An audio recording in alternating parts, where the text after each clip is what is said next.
Right now, a mad dash to Election Day. We are counting down here in what's left of the election season.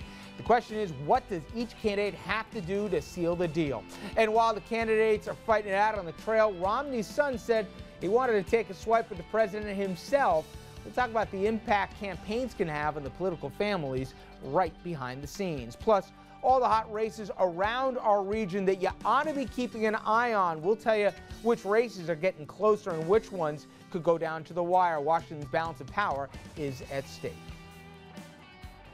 Good evening and welcome to RFL. I'm Richard French, and thank you so much for joining us this Thursday evening, October 18th. We're just 19 days, that's it, from Election Day, and for all intents and purposes, this thing is a dead heat. Romney, he's ahead by less than a point, a half a percentage point in today's Real Clear Politics poll average. And in swing state after swing state, the polls, they are neck and neck. Just look at the numbers in Ohio, Virginia, Florida, and Colorado, all within the margin of error. Most, though, still think when it's said and done, Obama will win based on electoral votes. But suffice to say, this is a sprint to the finish. So what can we expect that both of these men will talk about between now and the next debate? Let's bring in senior political correspondent Andrew Whitman with a preview. Well, Rich, first of all, you can expect to hear a lot about women over the next few days. President Obama has held a large lead among female voters for most of the campaign, but a number of recent surveys suggest that might be changing. Two recent polls in battleground states found them essentially tied among women, and after Romney's binders full of women comment during the debate on Tuesday, the remark that launched 1,000 spoofs online, the Obama camp's been on the trail pounding that drum.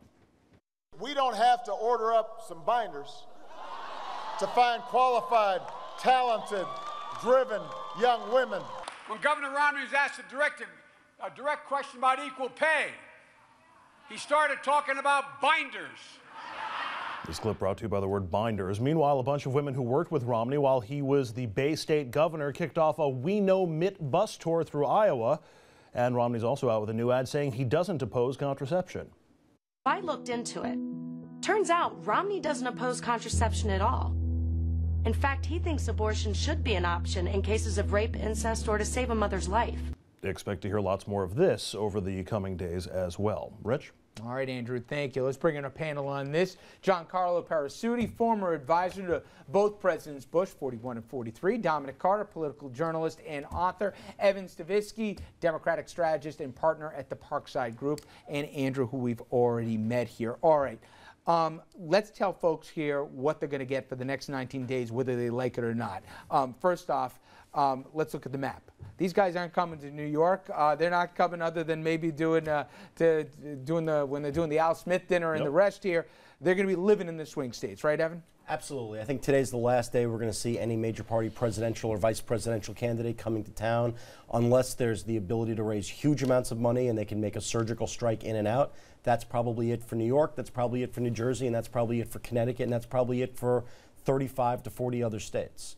They're going to spend their time focusing on those few swing states where the election is going to be decided. And in those swing states, if we want to even narrowcast it even more, they're going to be looking here, I assume, at women, speaking directly to them. We talked about coal country and the rest here. They're going to be talking about, they're going to get them jobs.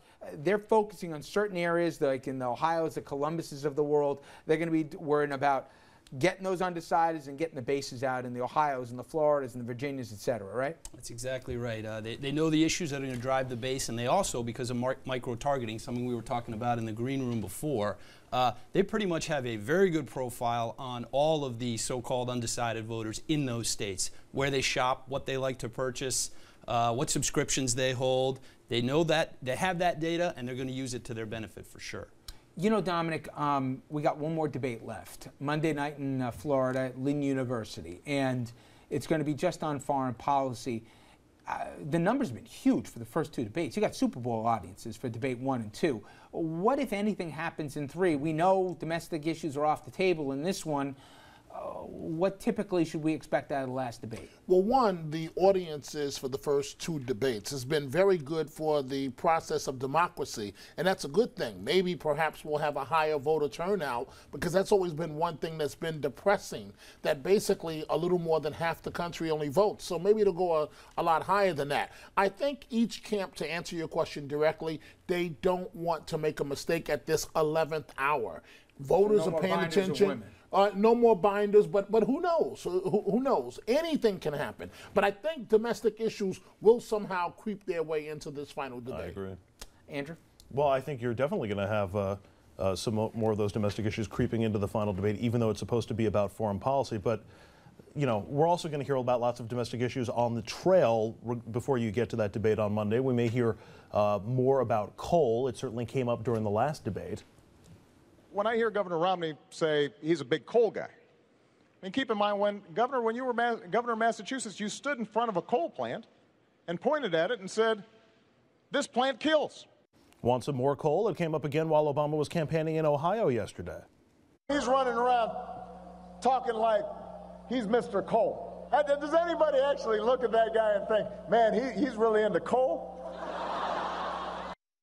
Is anybody really into coal? I mean, have you ever called anybody Mr. With all due Coal? respect to the president, I don't think people are going, there's the coal guy, right?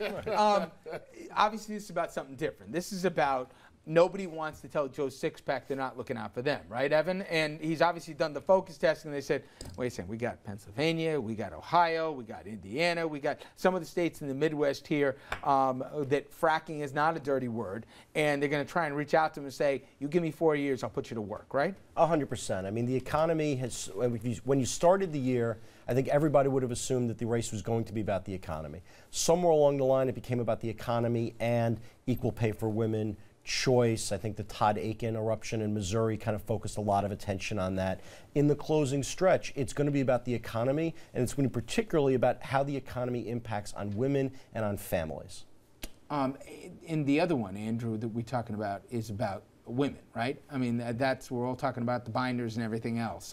Right now, all of a sudden, some of the social issues we thought were off the table are back on the table. Well, absolutely. You heard Mitt Romney focusing on contraception and trying to clear up his record, or what he says his record is when it comes to it. But even average, ordinary issues, education or food or gas prices, expect to hear them in the frame of women in Ohio or women in Florida or women in Virginia. That way you sort of check off two boxes we'll stay on with one. Florida, because it always seems to come down to Florida lately, right? Well, I mean, it certainly has in recent elections, and it could either be Ohio or Florida that makes the difference. As we discussed before, Florida is close, with Romney ahead by just 2.5 points. Biden and Ryan are both going to be in Florida tomorrow. Romney's going to be there on Saturday. If they're not in Florida, expect the candidates of the four to be in Virginia or Ohio or somewhere close that gets that message in. In Gian-Carlo, for Florida here, probably I say the word that brings back nightmares back to 2000, right? But to that end, immigration, I assume, is coming up. Talk about some of the switch. Israel probably come up here. What are the surrogates going to be going out to do, other than just get out the vote here, in the next 19 days for the state of Florida? Because the numbers seem to suggest early on this was Obama's to lose. Now this is a toss-up all over again. Sure. Well, I think sort of the wild card issue in Florida is Medicare. When Paul Ryan was announced on the ticket, all of a sudden you said, "Boy, Florida's in play now for the Obama team, because we're going to deploy a tactic that's going to attempt to scare seniors into thinking, well, if you look at Paul Ryan's plan, he essentially wants to privatize, voucherize, whatever you want to call it, the Medicare issue." And I think the Romney campaign has done a good job at combating that. But I wouldn't be surprised if you see another attempt made by the Obama team to try to put the fear of God back into seniors and say, if you elect a Romney-Ryan ticket, your Medicare coverage is in doubt. And you know, Richard, I wouldn't exactly be, we're talking about Florida and Medicare, and I agree with you. The Romney folks have done a good job of saying right back at you, you're not going to demonize us on this issue. But I wouldn't necessarily be surprised. I know the clock is late, but if an October surprise doesn't pop up. Sure. That was a segue, as we say in TV. Thank you very much. When we come back, we're going to be talking about some of the issues that, frankly, I would have bet good money we would have heard about, but we haven't throughout the whole general election process. All the things we thought about, tax returns here, education, all those things. We haven't been talking about that at all here. We've been talking about everything but, it seems. We're going to talk about what surprises us, and maybe what Dominic says might come back up again before November 6th. Stay with us. We'll be right back.